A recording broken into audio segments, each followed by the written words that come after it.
ouvir-nos no seu telemóvel? Sabe que ao descarregar a app do Público pode escutar todos os podcasts e aceder a artigos, entrevistas e reportagens? Tudo grátis durante um mês. Instale a app do Público e comece a aproveitar de imediato com o melhor jornal do país. E está de regresso sobre Carris para o último episódio antes da habitual pausa de Natal e Ano Novo. Viva Carlos Cipriano. Olá, viva. E viva Diogo Ferreira Nunes. Olá. Eu sou o Ruben Martins e hoje temos um leque de temas que vão desde os passos no oeste que deixam a CP de fora, mais a sul, Évora e Elvas só para mercadorias, Lisboa-Porto com uma viagem mais rápida, são 10 minutos que se ganham nesta viagem entre as duas maiores cidades do país, um reforço a sul do Tejo, com mais comboios para Setúbal e o Sado com o novo material circulante. Temos mais temas, já lá vamos. Para já, Carlos Cipriano, começo por ti, vamos ao Oeste, um tema que te é muito caro. A Comunidade Intermunicipal do Oeste anunciou neste mês de dezembro que vai implementar a partir de 1 de janeiro um passe de transportes gratuitos, válido para toda a região. Será um passe equivalente ao navegante ou ao andante metropolitano, mas em vez de custar 40 euros por mês, custa 0 euros. Depois, sim, nas ligações para Lisboa, para as regiões que ficam nas proximidades da região oeste, a Lesíria do Tejo e a região de Leiria, aí sim os passes custarão 40 euros por mês, uma redução face ao que existe atualmente, em que estamos a falar de passes na ordem dos 70 ou dos 80 euros, dependente dos concelhos. Carlos, este é um passe que, pela primeira vez, uma região do país oferece transportes gratuitos aos seus cidadãos, mas são transportes públicos apenas no meio rodoviário, ou seja, estamos a falar apenas de autocarro e a CP fica de fora.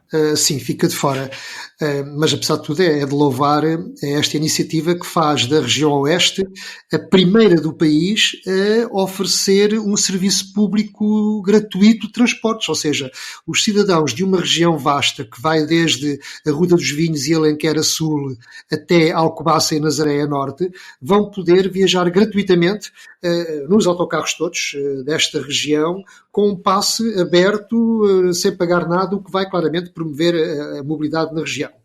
Curiosamente, a linha do Oeste, que atravessa 7 destes 12 municípios, fica de fora. Julgo que não se terão lembrado da CP, provavelmente, a Oeste Sim, que foi quem liderou esta iniciativa e que vai pagar 13 milhões de euros por ano à Barraqueiro para suportar este acréscimo da procura, não é? Não convidou a CP, aparentemente, diz que vai fazer no futuro. Qual é a consequência disto? A consequência disto é que a linha do Oeste, que já funcionava com alguns problemas, tendo agora a possibilidade das pessoas de poderem viajar de autocarro sem pagar, obviamente que mesmo com o passe ferroviário verde custar apenas 20 euros, as pessoas vão preferir andar gratuitamente de autocarro. Não me surpreende que se esqueçam da linha do Oeste, porque, aliás, agora ocorre-me umas declarações do ex-presidente da Câmara de Torres Vedras, Carlos Miguel, quando procurou justificar por que motivo deslocaram a estação rodoviária, que ficava mesmo ao lado da estação ferroviária, no centro da cidade, e a puseram no outro extremo da cidade. Ele explicou dizendo que, enfim, deixou, décadas e décadas depois de ouvir falar da modernização da linha do Oeste, deixou de acreditar no comboio na região e, portanto, também não me surpreende que as pessoas aqui não contem muito com a ferrovia, porque, de facto, ela conta muito pouco, a cota de mercado é claramente residual. Mas a verdade é que está a ser feito um investimento muito grande nesta linha e, portanto, estas coisas, digamos, causam-me alguma apreensão, porque é mais uma medida que vai retirar atratividade à linha do Oeste. Como se não bastasse, as obras estão atrasadas, esse era outro dos temas que nós tínhamos aqui em agenda, e, portanto, viemos agora a saber que o encerramento da linha, que era para durar apenas 4 meses, já vai para os 10 meses. Nada surpreendente, tendo em conta o histórico ou a tradição da IP, sempre que lhe ocorre fechar linhas por motivo de obras, os prazos nunca são cumpridos. Neste caso, o que é que nós tínhamos? Tínhamos a promessa de que a linha fecharia durante 4 meses entre Torres Vedras e Melessas. Entretanto, falou-se que iria ser reaberta agora em dezembro entre Melessas e Malveira, e portanto já seria possível fazer seguir os comboios de Lisboa até à Malveira e ter apenas o transbordo entre Malveira e Torres Vedras, mas afinal houve aqui um volte-face e o que vai acontecer é que só em janeiro é que vai reabrir o Torres Vedras-Malveira, ficando este último troço malveira moleças para o final. E porquê? Porque houve roubo de materiais, de equipamentos que tinham sido instalados em passagens de nível, sinalização, postos catenário, etc. E isso atrasou as obras em pelo menos mais 8 semanas. Portanto, houve aqui, não sei exatamente o que é que aconteceu, não sei como é que estas coisas se processam entre o empreiteiro e a IP, mas alguém não cuidou devidamente da vigilância daquilo que é património público, porque isto é uma empresa pública e, portanto, quando houve estes roubos e a vandalização destes materiais, alguém deveria ser responsabilizado. O que é certo é que, para já, isto atrasa a reabertura da linha do Oeste.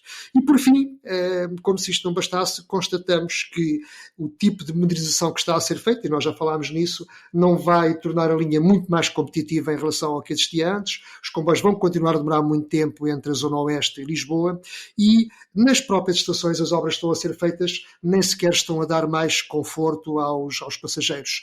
Eu ouvi uma senhora ontem, com 80 e poucos anos, comentar que para vir de Bom Barral para as Caldas da Rainha, ela que habitualmente apanhava sempre o comboio, porque preferia viajar de comboio, e ontem ouvi-lhe um comentário que dizia: eu desta vez vou de autocarro porque não estou para estar à espera do comboio naquele descampado com este vento e ainda por cima com o comboio atrasado. E eu traduzo este comentário por miúdos. O que é que significa? Na estação do Bom Barral, a modernização que foi feita faz deslocar a paragem dos comboios para fora daquilo que é o edifício de passageiros tradicional.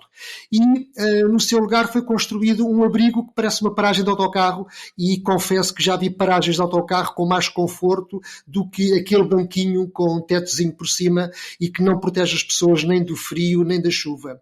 E, portanto, transformou-se aquilo que era uma estação com algum conforto, com sala de espera, numa plataforma com um abrigo que não protege as pessoas. E este exemplo é paradigmático da forma como a IP, nas suas modernizações, está a desconsiderar e até a desrespeitar os passageiros e os clientes da ferrovia. Em vez de se proporcionar mais conforto, pelo contrário, estes criminosos da modernidade acabam por construir assentos que são desconfortáveis e que convidam à sua não utilização. Diogo, tu que estudas e estudaste muito a fundo a questão dos transportes gratuitos, não te vou perguntar se é uma boa medida para as populações ou se os transportes gratuitos acabam por não ser a melhor solução para promover a mobilidade, porque retiram valor ao transporte público.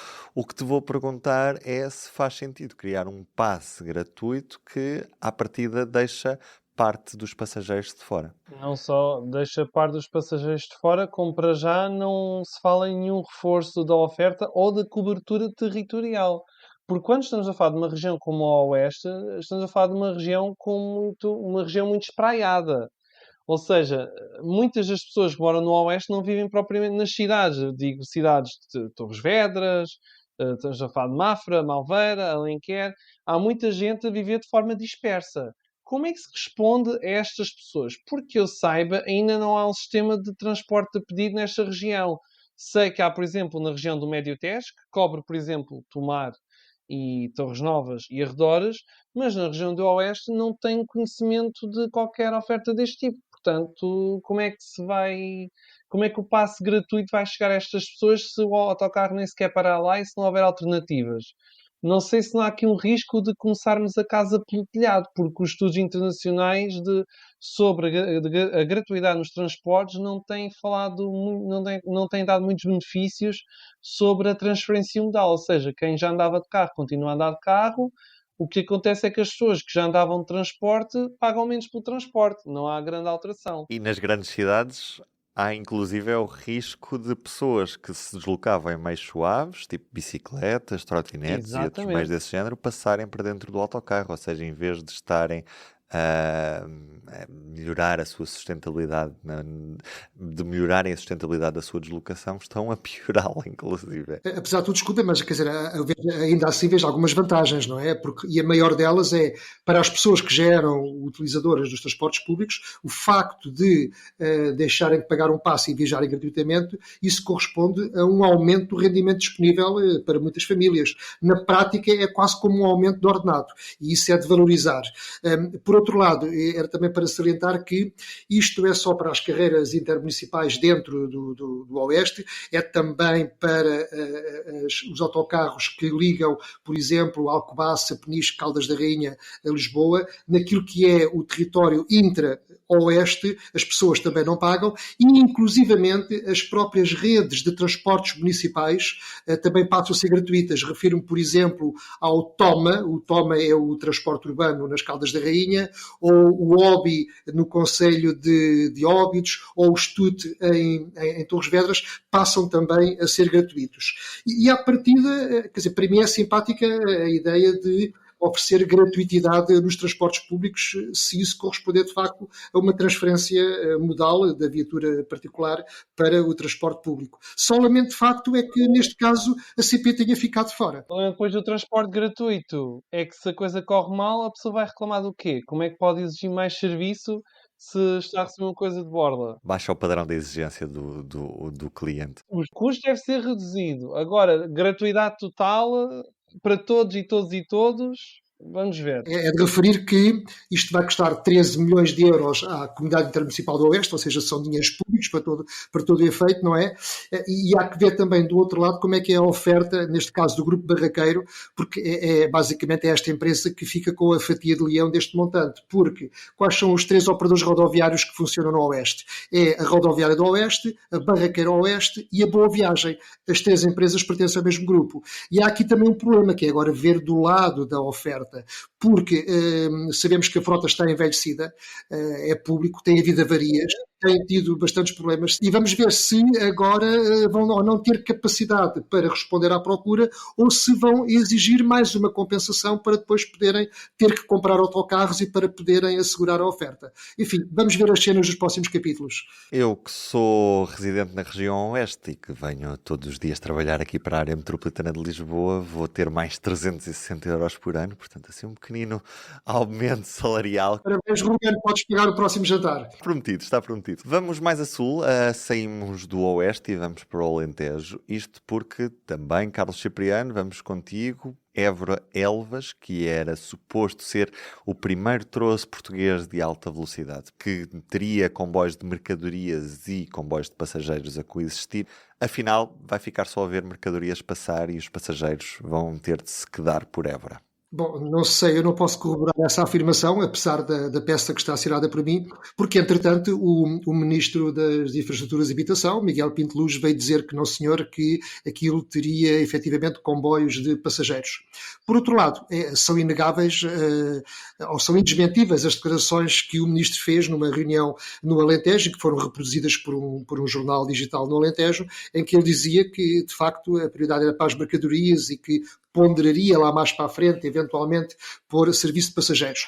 No entretanto, já acabou por dizer que não, portanto há aqui avanços e recuos que não se compreendem muito bem. A verdade é que estes avanços e recuos têm sido uma constante nesta linha desde o seu início, que foi apresentada inicialmente como uma linha para mercadorias. Nessa altura, António Costa dizia que a alta velocidade em Portugal era um tabu e, portanto, nem se falava em colocar comboios de passageiros neste corredor internacional sul, portanto, era tudo integrado no âmbito do Sines-Badajoz para os contentores, mas mais tarde, e isto aconteceu precisamente quando em Évora a população e a autarquia se insurgiram contra o traçado da linha passar demasiado próximo da cidade, porque as não sei quantas dezenas de comboios de mercadorias que estavam previstas por dia poderiam fazer muito barulho. Então, nessa altura, a IP e o Governo sentiram necessidade de dizer que, afinal, a linha também vai ser muito útil para as pessoas, porque vai ter comboios de passageiros e que o Intercidades de Évora poderá ser prolongado até Elva e Badajoz. E depois, mais tarde, com Pedro Nuno Santos, quebrou-se o tabu, anunciou-se de facto a alta velocidade, e de facto, sim senhora, a alta velocidade de Lisboa-Madrid é para passar por esta linha, que na verdade, apesar de ser para mercadorias,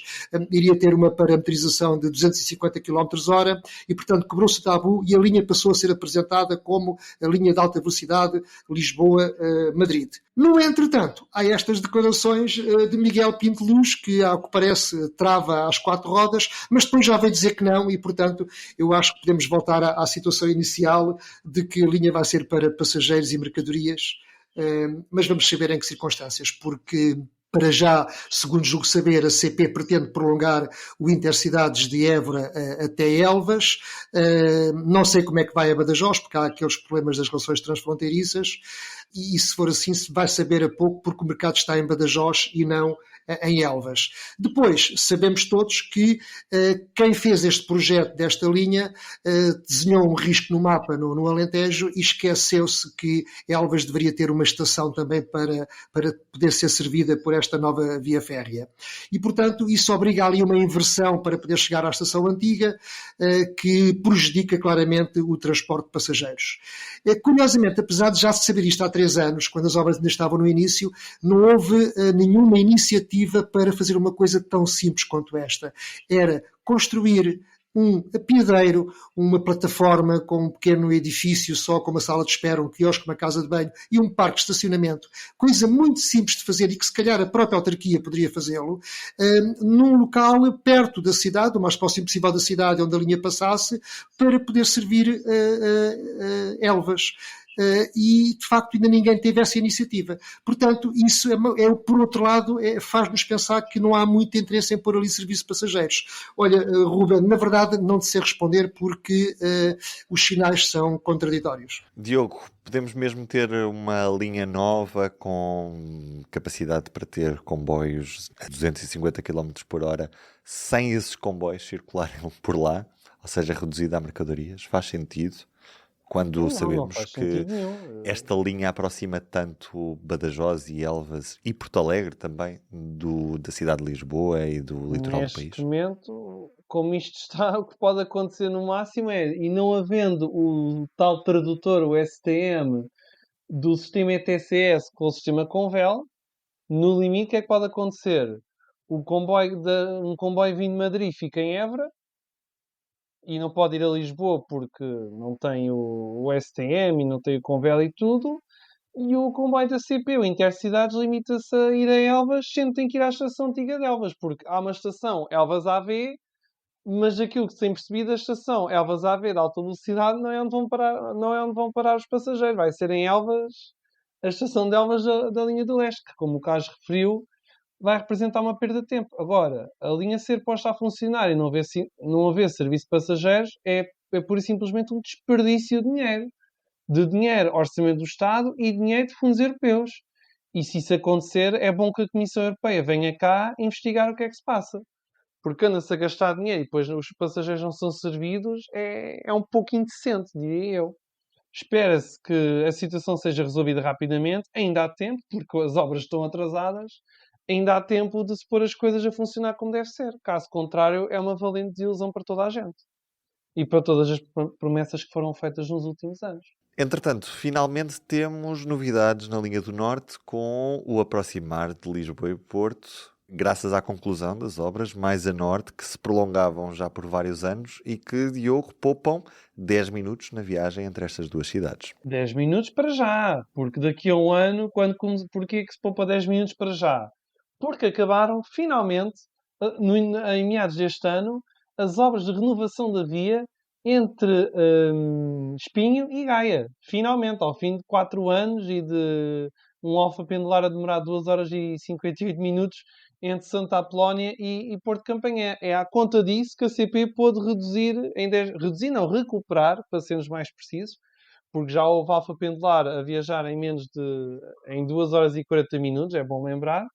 E temos uma plataforma Viajar sobre Carris onde podem verificar esses horários. Já agora relembra às pessoas o site, Diogo. Viajar sobre Carris.anterpires.com. Lá poderão verificar a evolução dos horários de partidas de comboios desde Lisboa e do Porto.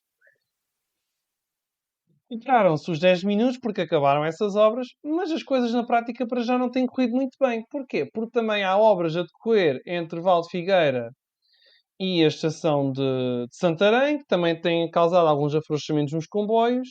E qual é o grande risco? É os comboios não cumprirem o horário porque não há grande margem de segurança, que é um conceito que é muito importante nos caminhos de ferro, em termos operacionais, que é haver uma margem de segurança para o comboio poder recuperar tempo ao longo da viagem, caso afrouxamentos, e garantir o cumprimento do horário. Porquê é que esta recuperação de tempo não vai demorar muito tempo? Porque já para o ano vão arrancar as obras de renovação da via no outro trecho que estava programado no Ferrovia 2020. No caso, entre Espinho e Ovar. E no diretório da rede da IP para 2026 já está referido que é necessário uma margem de segurança de 11 minutos neste troço. Ou seja, os 10 minutos que são recuperados agora voltam para trás daqui a um ano. E questionamos, então vale mesmo a pena estar a reduzir 10 minutos o horário só durante o ano, quando a CP poderia estar a ganhar margem para reforçar a pontualidade dos horários, que tem sido um pouco afetada nos últimos anos? Muito por conta das obras de infraestrutura, mas também por outros fatores. Até mesmo porque mais a sul, ali na zona de Mato de Miranda, a situação tem agravado e muito a pontualidade dos comboios naquele primeiro terço da linha entre Lisboa e Porto. Isso é uma coisa que eu não entendo na CP, que é a não adequação dos horários às circunstâncias da infraestrutura quando elas estão em obras. E que não aconteceu só na linha do Norte. Por exemplo, aqui na linha do Oeste, os horários mantiveram-se mesmo quando introduziram os transbordos rodoviários entre Torres Vedras e Melessas, o que fez com que, a partir de então, todos os comboios, sobretudo os ascendentes, de Torres para cima, viessem sempre atrasados. Garantidamente todos vinham atrasados. E esses atrasos depois repercutiam-se também de Caldas da Rainha para Norte. Porquê? Porque não se adequou os horários às condições da infraestrutura. Pior ainda, uma forma de mitigar esse problema seria diminuir os cantões entre Caldas da Rainha e Alfarelos, basicamente, ou entre Lourissal. Porque a IP até libertou pessoal que estava a guarnecer estações entre Torres Vedras e Melessas, podia tê-los destacado para estações como São Martinho do Porto, Valados Frades, Marinha Grande, diminuindo o tamanho dos cantões. Para quê? Para permitir que houvesse cruzamentos quando os comboios se atrasam e mitigar os atrasos dos comboios, mas não, manteve tudo inalterável, como se não se passasse nada. Resultado, tanto esta atuação quanto a mim negligente por parte da IP e negligente por parte da CP ao não adequar os horários, fizeram com que tudo isto redundasse em imensos atrasos e numa quebra de confiança das pessoas face ao serviço ferroviário. E assim vai ser cada vez mais difícil depois recuperar cota de mercado para os comboios, porque estas empresas não manifestaram competência a gerir situações de serviço degradado motivado pelas obras. Repito, por um lado, porque não se guarneceram estações para mitigar atrasos, por outro lado, porque não se adequaram os horários à infraestrutura. E isto agora tem ainda outro exemplo para fundamentar aquilo que acabei de dizer. Na semana passada, na linha de Cascais, foi finalmente reposta a circulação tal como ela existia antes do incêndio na subestação do Cais do Sodré. Só que neste momento também há obras na linha de Cascais. E então não se teve em conta os minutos que os comboios perdem por causa dos afrouxamentos. Resultado, os comboios que agora foram introduzidos, os comboios mais rápidos, que circulam com menos paragens entre Oeiras e Lisboa, acabam por atrasar e quando chegam ao Cais de Sodré, já chegam precisamente na hora em que a rotação deveria fazê-los circular em sentido contrário. Por vezes chegam até alguns minutos depois de já terem partido. Ora, tudo isto, ainda por cima numa linha suburbana, tem um efeito multiplicador e acabam os comboios todos por andar atrasados. E isto porquê? Obviamente que as obras, sendo inevitáveis, provocam atrasos e afrouxamentos que são inevitáveis, mas lá está, a CP tinha o dever de adequar os horários a estas circunstâncias e não o fez. Resultado, o serviço acaba por ser pouco fiável, que é aquilo que temos à vista. Quem adequa os horários? Podem vir com o passe e depois podem vir com o passe ferroviário que mesmo a 20 euros ninguém o compra. Se não cumpre os horários, para que é que eu vou andar de comboio? Quem adequou os horários à procura foi a Fertagos, com o reforço de comboios para Setúbal a cada 20 minutos, entre Romarieiro e esta cidade a sul do Tejo. E também a sul do Tejo temos novidades na linha do Sado, com novo material circulante, Diogo. Isto prova que é possível mudar os horários nas ligações suburbanas. Porque era algo que a CP também poderia fazer, por exemplo, na linha da Azambuja, repondo os comboios ao fim de semana até Alcântara Terra, que é uma das estações suburbanas que não tem comboios durante o fim de semana, mas também acarreta alguns riscos, porque a Fertagos trocou capacidade, oferta de lugares, por frequência. Porque o que aconteceu era, antes de 15 de dezembro, Coina era a estação que recebia mais comboios de destino a partir de Romaria. E desde o do passado dia 15, Setúbal é que passou a ter mais ligações. Uma alteração, a maior alteração nos horários da Fairtax em 20 anos, porque até agora Coina era sempre a estação com mais destinos. Nos primeiros dias desta alteração, as coisas não têm corrido muito bem, porque no primeiro dia, na segunda-feira, houve uma avaria de um comboio. E depois, na terça-feira, também houve alguns problemas que afetaram o cumprimento destes novos horários. E muitas pessoas têm levantado a questão de, em períodos de hora de ponta, será que um comboio, uma automotora com 4 carruagens, uma UQE, consegue comportar mais 1000 passageiros perante a elevada procura cá nesses períodos? Vamos ver como é que as coisas correm e também vamos ver como é que se resolve a questão da rotação, porque a Fairtax continua a pôr em marcha diariamente 18 dos 19 comboios que tem na sua frota. E é um desafio operacional bastante complicado. Mas isto também é fruto de um contrato de concessão que é sucessivamente prorrogado, em vez de eventualmente se resgatar a concessão, eventualmente lançar-se um novo concurso, e aí todas as companhias ferroviárias que quiserem podem aparecer, a própria Fairtax, também a CP, ou qualquer outra companhia estrangeira, porque é preciso rever a questão da disponibilidade de material circulante. Este material circulante não chega, é preciso meter mais comboios. Resta saber é como, quando se prorroga constantemente o contrato de concessão em vez de se lançar um novo concurso. Carlos, são boas notícias para a margem sul, mas ainda há muitas deficiências no transporte a sul do Tejo. Sim, eu valorizo aqui de facto o aumento da oferta para Setúbal, que é merecido e fazia muita falta. Agora, tudo isto é feito um bocadinho com aquela história do cobertor que é curto e que, portanto, ou tapa aos pés ou tapa ao pescoço, porque, como disse o Diogo, a Fairtax está a esticar a sua frota ao limite, não é? Isto já foi conseguido negociando com os trabalhadores das oficinas mais manutenção do material circulante durante a noite e aos fins de semana, e hoje em dia não é fácil convencer as pessoas a trabalhar nestas circunstâncias, ao fim de semana e à noite. Portanto, isto está tudo ali, digamos, eu diria que é uma situação engenhosa que conseguiu de facto reforçar a oferta da Fairtax, mas que está presa por arames e está a funcionar no limite. E a partir de agora eu prevejo, enfim, espero estar enganado, mas eu prevejo que aquilo que é a fiabilidade conhecida da Fairtax vai ficar um bocadinho degradada daqui para o futuro, porque eu suponho que haverá problemas, porque isto está de tal forma esticado, de tal forma no limite, que qualquer problemazinho transformar-se-á num problema grave, porque a frota está no limite. E, portanto, por parte do Governo, ou seja, no fim de contas, o decisor político é que tem que tratar deste assunto e não pode tapar os olhos com a peneira, limitando-se a prorrogar as concessões. É necessário encarar o assunto de frente, é necessário comprar comboios novos. Como é que isso vai ser feito? Não sei, repito, é uma decisão política. Neste momento a frota pertence ao Estado, a frota é da parte pública, o concessionário usa a frota já existente, ela é reduzida, mas ou arranjando uma nova concessão em que a empresa traga o material circulante, ou investindo o Estado em mais comboios e oferecendo uma nova concessão, permitindo um aumento da oferta, seja qual for a solução, não se pode adiar mais isto.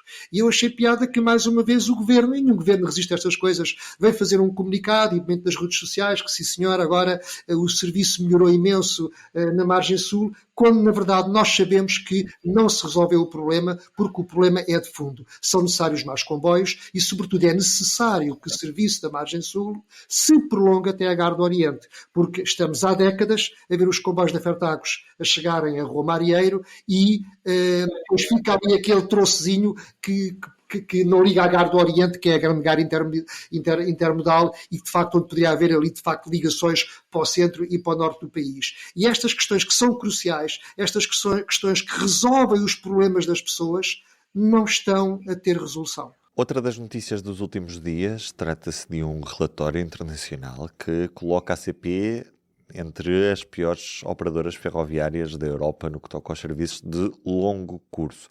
Uma surpresa, Carlos Cipriano? Não, não é uma surpresa, se bem que eu agora permito-me citar um colega nosso, um jornalista espanhol, que numa peça que fez sobre esse assunto, onde o foco ali de facto era a Renfe, começava por dizer que na Europa todos nós temos a sensação que a nossa companhia ferroviária é bem pior do que pensamos, porque depois vamos a ver e não é assim tão mau. Ele dizia isso em relação à Renfe e no caso da CP, apesar de os resultados no ranking serem... É pior do que a Renfe? É pior, isso claramente, mas já sabíamos. Mas apesar de tudo tem alguns indicadores bons, que é o facto de ser das melhores empresas naquilo que diz respeito às reduções, compensações, descontos, sobretudo para jovens, para séniores, compensações por atrasos. Bom, aí a empresa está bastante bem classificada, mas é verdade que falha naquilo que é o mais importante, que é na pontualidade e na sua fiabilidade. A empresa defende-se dizendo que há aqui coisas que não domina. A CP, de alguma forma, chuta para a IP a responsabilidade, porque diz que grande parte dos atrasos são motivados pelas obras na rede ferroviária. E no que diz respeito aos parâmetros, que também põe a CP muito mal colocada naquilo que diz respeito às relações transfronteiriças, internacionais, diz que nada pode fazer porque a culpa é da Renfe. E aí também não deixa de ter razão. Mas, enfim, em resumo, não é uma surpresa que a CP seja considerada naquilo que diz respeito às relações de longo curso, porque foi isto que estava em estudo neste documento, seja considerada uma das piores operadoras ferroviárias da Europa. Diogo, pergunto-se tu mesmo se ficaste surpreendido com a posição da CP ou se, pelo contrário, veio confirmar aquilo que é a tua percepção. Eu não estou muito surpreendido com a posição da CP. Agora, o que eu estou muito surpreendido é como é que este relatório mistura empresas, conceitos e serviços. Porque se olharmos para os detalhes do relatório, tanto estão aqui empresas que estão com obrigações de serviço público, sendo no caso da CP há o serviço intercidades que está dentro do contrato de serviço público, mas depois tem o Alfa Pendular que é serviço comercial. Considera que o Eurostar é a pior companhia ferroviária entre as companhias analisadas, o que é, nem há palavras, porque dão 0 pontos nos comboios noturnos. Ora, como é que estavam à espera que o Eurostar fizesse comboios noturnos? Não é para isso que foi feito. Depois, inclui companhias com serviços regionais no meio dos comboios de longo curso. É o caso, por exemplo, da Companhia Ferroviária da Chequia, a CZ, que aqui é incluída com comboios regionais, intercidades, entre outros. Isto é uma valente caldeirada. E depois, quer dizer, a única coisa em que eu talvez concordo é realmente colocarem suíços e italianos nas primeiras posições. Acho que isso aí não há grandes dúvidas. Apesar da grande caldeirada de que tu falas, parece que o ranking resulta, porque aquelas empresas sobre as quais nós temos a percepção que melhor funcionam, acabaram por ficar bem colocadas no ranking. Sim, mas o colocar o Eurostar na última posição, quer dizer, não corresponde propriamente à realidade. Mas isso, pois, são os critérios com que este relatório é elaborado e, portanto, isso agora dá-nos aqui pano para mangas e não Apesar temos de tempo tudo, tem uma para isso. vantagem, que é tu podes, neste relatório, tu podes individualizar os critérios, não é? E aí fazeres rankings por critério. E aí dá, de facto, alguma informação que é bastante relevante. E aí concordo com a abordagem que vocês dois tomaram em relação à CP, que é destacar a questão dos reembolsos, embora eles demorem tempo a serem processados, e a questão dos descontos, sendo que isto é pré-passo ferroviário. Há quem espere nesta altura por uma resposta da carta que enviou ao Pai Natal. Faltam poucos dias para o Natal. E depois há quem espere numa estação por um telegrama da Infraestruturas de Portugal. Uma história para animar este final de episódio. Diogo Ferreira Nunes, o que é que aconteceu na linha da Beira Alta que atrasou esta reabertura? Houve o regresso dos comboios à linha da Beira Alta no passado 22 de novembro, foi muito noticiado. Tivemos o ministro a fazer várias publicações sobre o assunto no Twitter, LinkedIn e outras redes sociais, mas não viram o ministro nem no primeiro nem no segundo comboio. O ministro só passou lá para aí uma semana depois da reabertura do troço. O que é que aconteceu com o primeiro comboio? Ora, saiu de Vilar Formosa às 5h50, 10 para as 6 da manhã, e era suposto chegar a Celúrico da Beira às 5 para as 7 da manhã, às 6h55. E era a primeira viagem de passageiros, após 2 anos e meio de fecho da linha por causa das obras de modernização. Só o que aconteceu? Quando chegou à Estação da Guarda, ficou lá parado 48 minutos, quase uma hora. O que é que aconteceu? A CP, enquanto operador, estava devidamente informado e autorizado a fazer o comboio até Celurico da Beira, só que a Infraestruturas de Portugal não tinha formalizado a reabertura deste troço.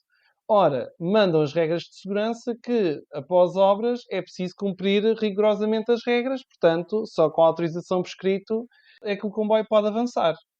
Ora, o maquinista teve que esperar este tempo todo, 48 minutos, na estação da Guarda, até receber um telegrama, que neste caso é um telefonema escrito e registado da parte da IP, para poder avançar até Celurico da Beira. Diz a IP que o atraso verificado apenas ocorrido nesta viagem foi necessário para comprovação de conformidade regulamentar junto do Centro do Comando Central. Este é um procedimento necessário para autorizar a circulação do comboio. Um procedimento que poderia ter sido feito na véspera e que não chateava a circulação de passageiros no primeiro dia de reabertura. Enfim, reabriu uma parte da linha da Beira Alta entre Celurico e Vilar Formoso. É certo que a linha ainda falta um bocadinho para estar reaberta na sua totalidade até à Pampilhosa e por isso continua em curso aquele concurso sobre carris para ver quem é que adivinha a data da reabertura da linha da Beira Alta. São já poucos os resistentes, mas devemos falar sobre isso num próximo episódio. Da minha parte e da parte Carlos Cipriano e Diogo Ferreira Nunes, desejar um Feliz Natal a todos os nossos ouvintes e até para o ano. Cá estaremos com novos episódios. Feliz Natal! Boas viagens! Boas festas, até janeiro. O público fica no ouvido.